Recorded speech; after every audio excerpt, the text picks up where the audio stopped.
6 p.m. Pakistan Standard Time. Assalamu alaikum. This is Radio Pakistan. The news read by Sumaira Kamal. The headlines first. Prime Minister has expressed government's strong commitment for reconstruction and rehabilitation of flood-affected areas. Interior Minister says the government is fully committed to purge Pakistan of the menace of terrorism. Foreign Minister has expressed the confidence that with the cooperation of our partners, we will build back a strong climate-resilient Pakistan. United States has again called on interim Afghan government to ensure that its soil is not used by terrorists against Pakistan. Kashmiris on both sides of line of control and the world over will observe Right to Self-Determination Day tomorrow. On the third day of the second cricket test against New Zealand in Karachi, Pakistan in their first innings were 407 for 9 at stumps today.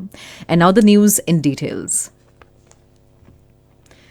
Prime Minister Shehbaz Sharif has expressed his government's strong commitment for the reconstruction and rehabilitation of flood-affected areas. He was addressing local notables in Sohbatpur district of Balochistan today.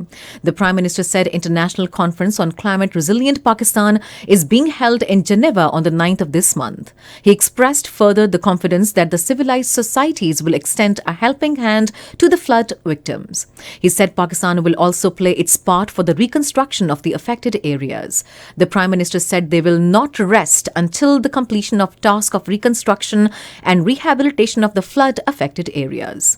Shehbaz Sharif said the federal and provincial governments worked relentlessly and collectively to provide emergency relief and humanitarian assistance to the affected population in the wake of unprecedented floods. Interior Minister Rana Sanaullah has said the government not only pursues a zero-tolerance policy against terrorism, but believes in taking preemptive measures to prevent terrorist incidents.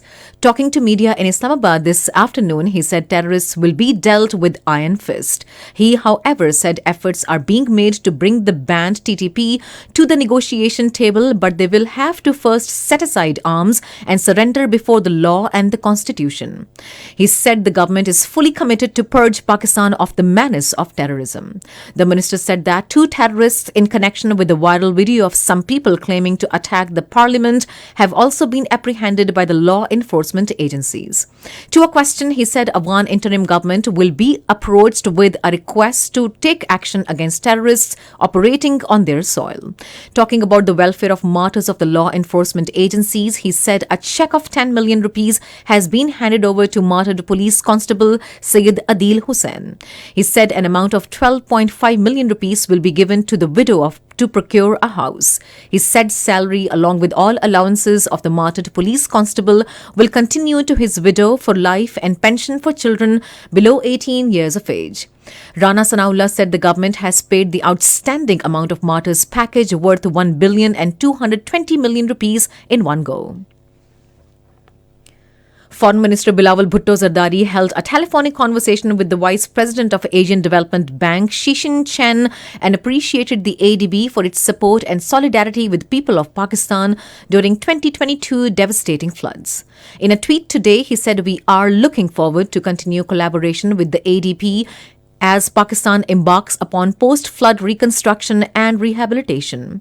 The Foreign Minister expressed the confidence that with the cooperation of our partners, we will build back a strong climate-resilient Pakistan. The United States has again called an interim government of Afghanistan to ensure that soil is not used as launching pad for terrorist activities, saying Pakistan has the right to hit back at terrorism.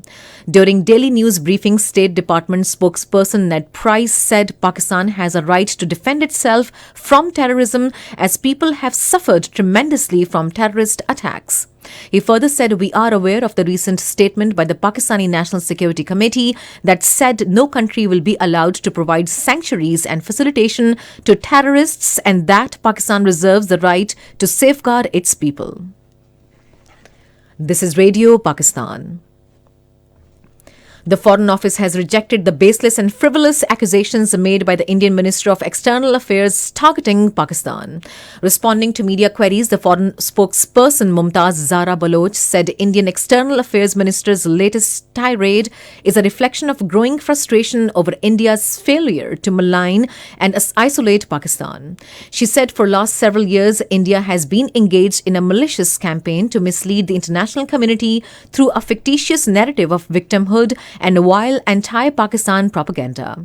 This practice must stop. The spokesperson said India's continued anti-Pakistan diatribe cannot hide its brazen involvement in fomenting terrorism on Pakistan's soil, nor can it conceal the reality of state-sponsored terrorism in Indian illegally occupied Jammu and Kashmir. She said instead of pointing fingers at others, India should itself end its involvement in terrorism, subversion and espionage against Pakistan.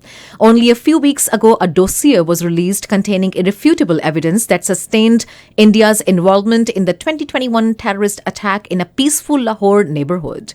She further said that from the death of over 40 Pakistani nationals on Indian soil in 2007 Samjhota Express tragedy to the arrest of Kulbhushan Yadav, a serving commander of Indian Navy, from within Pakistan in 2016, the evidence of Indian involvement in terrorism and sabotage is irrefutable and spans over decades and geographies. Kashmiris on both sides of line of control and the world over will observe Right to Self-Determination Day tomorrow. Call for observance of the day has been given to all parties Hurriyat Conference. Protest demonstrations, rallies, seminars and other programs will be held in Azad Jammu and Kashmir, Pakistan and in all major capitals of the world to invite world attention towards the long-pending Kashmir dispute.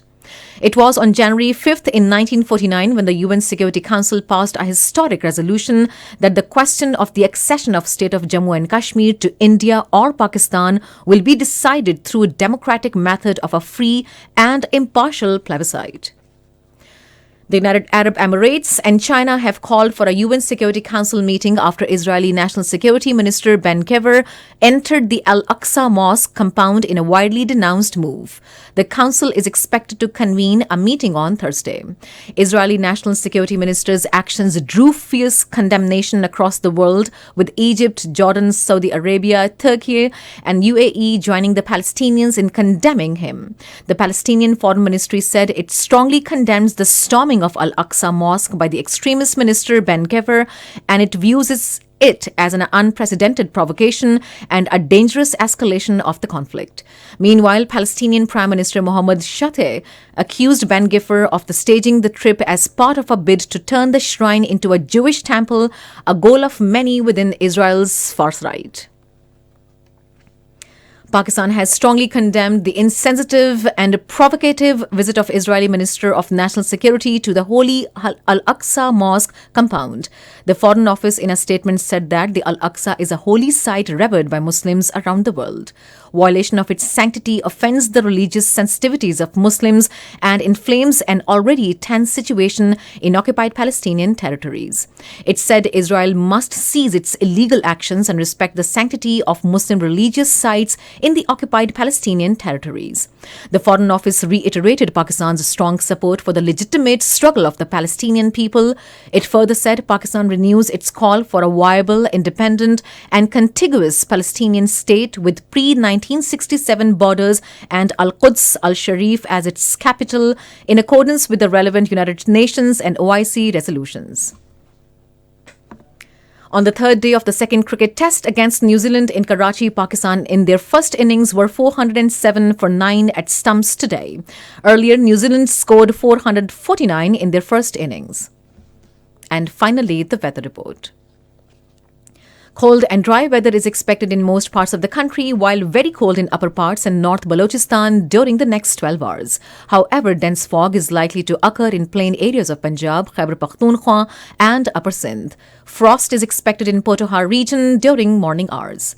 And that is the end of the news. For more news and analyses, log on to our website radio.gov.pk and also watch live streaming of our bulletins on the link facebook.com/radio Pakistan News Official.